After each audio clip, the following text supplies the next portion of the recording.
Today's video will feature a couple of locations from the television series Weeds. I didn't find a lot of locations from this show when I was there, just these two. Weeds is such a funny drama show, I guess maybe you would call it. There's a lot of serious in it, but there's a lot of funny in it too. Nancy's brother-in-law, Andy, is the star of the show for me. That guy is hilarious. If you haven't watched it, it's definitely worth a watch. I've watched the entire thing a couple of times now. It is super funny. I think you'll really enjoy it. But first up here we have Nancy Botwin's house. It's located in Stevenson Ranch, California, which is about 30 miles northwest of downtown Los Angeles. This is the house that was featured on the first couple of seasons of Weeds until she, spoiler, until she burned it down.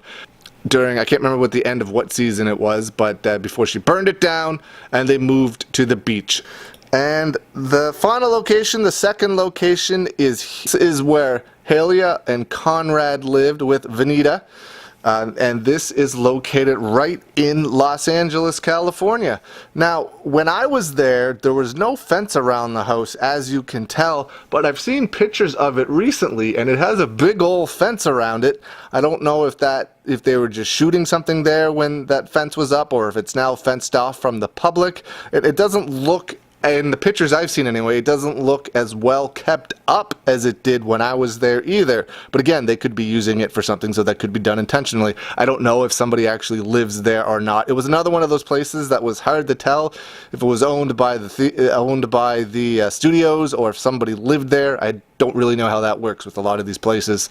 But yeah, those are the locations from Weeds that I found. And again, if you haven't watched it, it's definitely worth checking out. Super funny show. And keep an eye out for Andy, Nancy's brother-in-law. Such a funny character on that show. Well guys, thanks for taking the time out to check this video out. I really appreciate all your support. Subscribe to the channel, please, and I will see you again soon.